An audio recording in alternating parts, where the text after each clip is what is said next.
Phone. अरे हम चले जावे क्या? अरे भैया फोन हाथ मैं तो रहा हूँ, कभी फोन हो जाए कभी तू पीछे हो जा।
वंदे वंदे भारत माता की बहुत बहुत धन्यवाद।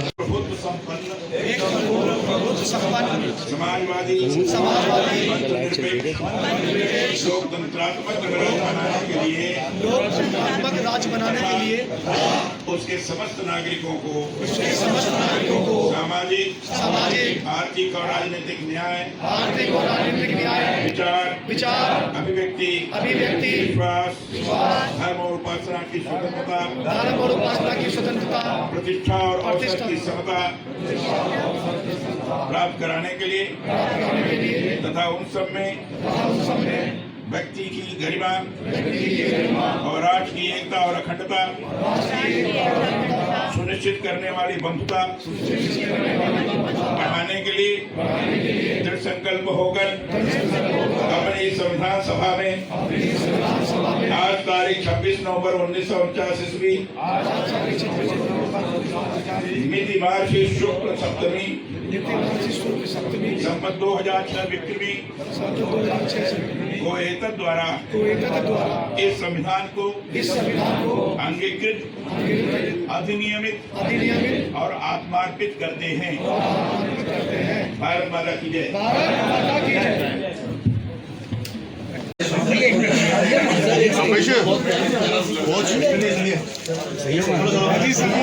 सर एक सेकंड सर ठीक है सर। कपेश आएगा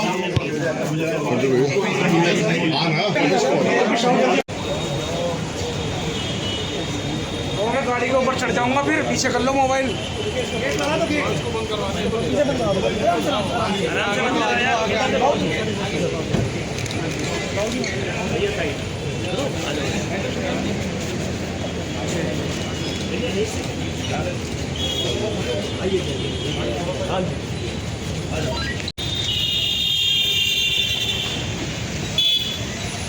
मामून जी जिंदाबाद। जिंदाबाद। असीम अरुण जी जिंदाबाद। भारतीय जनता पार्टी जिंदाबाद।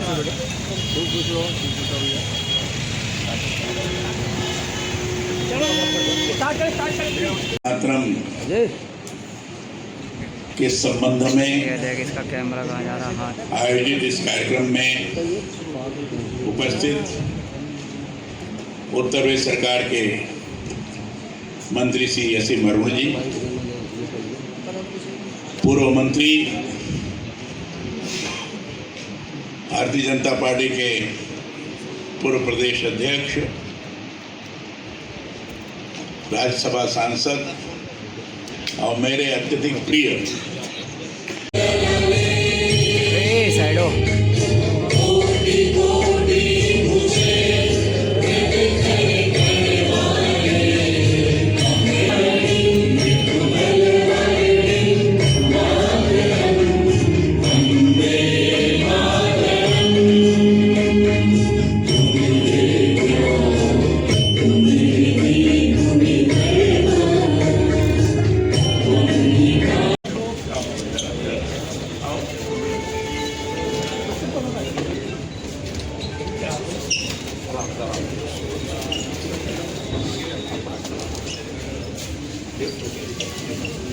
सुनीता शुक्ला जी भी कार्यक्रम में उपस्थित हैं, उनसे निवेदन कर अपना स्थान ग्रहण करें। मैं एक बार पुनः चाहूंगा जोरदार तालियों से हमारे इन सभी अतिथियों का, आप सब लोग जो भी जहां पर इस हॉल में बैठा हुआ है,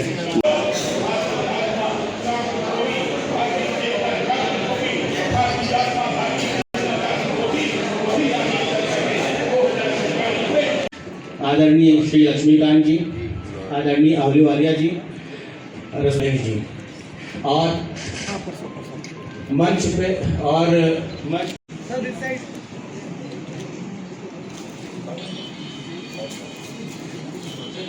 जिलाध्यक्ष आदरणीय वालों के, और राह के पत्थर क्या कभी कदम रोक सके हैं किसी के, ऐसे मतवाले हैं हमारे आदरणीय कलराज मिश्र जी। जोरदार तालियां।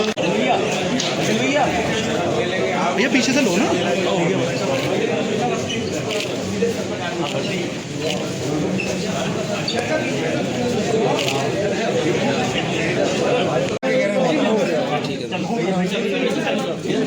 साइड हो जा रही, एक मिनट पीछे हो गया।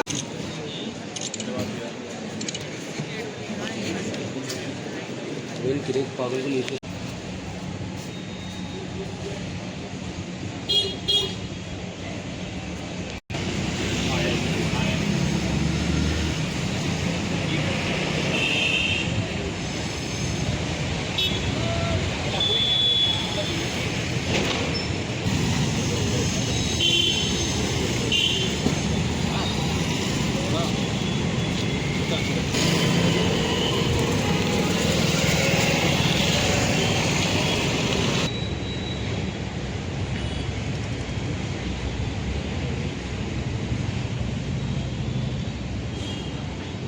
स्वागत और अभिनंदन करें। एक बार पुनः जोरदार तालियां। आप सबसे निवेदन है कि हमारे दोनों गणमान्य अतिथियों का स्वागत और अभिनंदन, और बिना किसी विलंब के मैं दोनों माननीय अतिथियों से निवेदन करूंगा। अजय भाई यार नाश कर दिया। बहन भैया इधर। और आदरणीय असीम अरुण जी को भी एक मोमेंट प्रदान करेंगे, नवीन जी और कपिल जी। भाषण दिया, क्या कहना चाहेंगे जो गोवा में मल्लिकार्जुन खड़गे ने किया, और जो कहा कि जो वंदे मातरम गांधी और नेहरू गाते थे वही गाया? नेहरू गांधी जो वंदे मातरम गाते थे, और महात्मा गांधी जी भी इस पक्ष थे कि पूरा वंदे मातरम का गायन हो, और इसी बात को लेकर जिन्ना से उनसे बात हुई थी। बाद में संतोष दिलाया गया था, अच्छा ठीक है, इस बार वंदे मातरम का गायन हो जाता है, 3 लोगों की कमेटी बना दी जाती है, और 3 लोगों की कमेटी रविंद्र बाबू से बात करके तय करें कितना गाना चाहिए। अरे सो टाला गया। वंदे मातरम गान कांग्रेस के अधिवेशन में हमेशा होता रहा। 1905 में भी हुआ था, 1896 में भी हुआ था, रविंद्र बाबू ने खुद गाया था, और वाराणसी में कांग्रेस के अधिवेशन में वंदे मातरम का पूरा गायन हुआ था। तो ज्ञान होता रहा। कुछ लोगों ने उसको जानबूझकर तुष्टीकरण की नीति से प्रभावित होकर कार्य किया था, और जिन्ना के दबाव में किया गया था। मैं समझता हूँ जब भारतीय संविधान ने वंदे मातरम गीत को मान्यता दे दी तो ठीक पूरा होना चाहिए।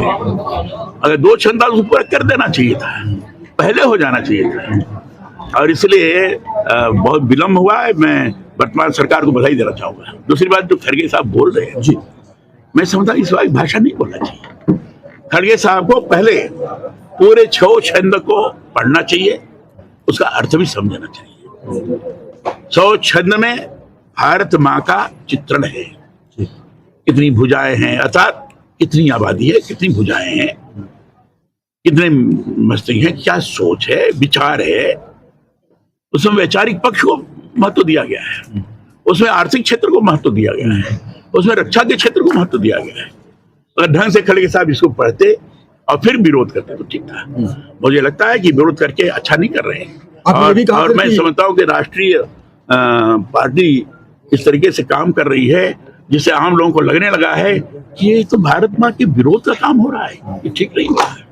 वंदे मातरम को लेकर के आपने ये भी कहा कि वंदे मातरम का जो लोग विरोध करते हैं उनको संसद में रहने का कोई हक नहीं है, कोई अधिकार नहीं। मैं इसलिए कह रहा हूँ इस्तीफा दे देना चाहिए उनको, जरूर देना चाहिए। इसलिए मैं कह रहा हूँ कि संसद ने कानून पास किया है।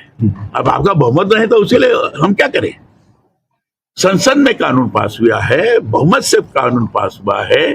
संसद के द्वारा कानून का उल्लंघन करने वाला अपराधी होता है, और इसलिए जब संसद में बना हुआ कानून उसका ये लोग उल्लंघन कर रहे हैं तो निश्चित रूप से इनको करना है, आंदोलन ही करना है तो संसद से त्यागपत्र देना चाहिए। तो अगर अपराध होता है तो मैं कह रहा हूं संसद से त्यागपत्र देना चाहिए, संसद से त्यागपत्र देना चाहिए। इमरान मसूद ने हम अभी किसी कहा, व्यक्ति विशेष पर नहीं जाएंगे, कांग्रेस हम सांसद नहीं जाएंगे।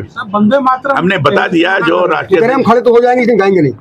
मैंने बता दिया उससे दंड है, प्रावधान है, उसमें कानून के अंदर प्रावधान है, कानून अपने हिसाब से काम करेगा। हाँ, और जो लोग इसको धर्म के चश्मे से देखते हैं, मैंने कहा कानून प्रावधान, उसका क्या धर्म से चश्मे से चाहे देखे चाहे किसी भी चश्मे से देखें, कानून बन गया। कानून का उल्लंघन करने वाला निश्चित रूप से कानून के अनुसार दंडित होना चाहिए। हाँ, और सोनिया गांधी जी को लेकर क्या कहेंगे? हम बताया ना, मैंने किसी व्यक्ति पर नहीं किया।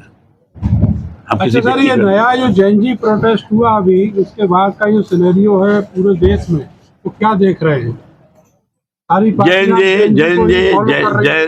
जैन स्वाभाविक रूप से बड़ा चैतन्य है, हर दृष्टि से विचार करने वाला है, सकारात्मक सोच का है, और उसी सकारात्मक सोच के कारण आज यहाँ की व्यवस्था बनी हुई है। अब कुछ लोग अगर उसको दिग्भ्रमित करने का काम करेंगे तो स्वयं जैन के ही लोग उसका जवाब देंगे। ठीक है भैया, ठीक है, धन्यवाद।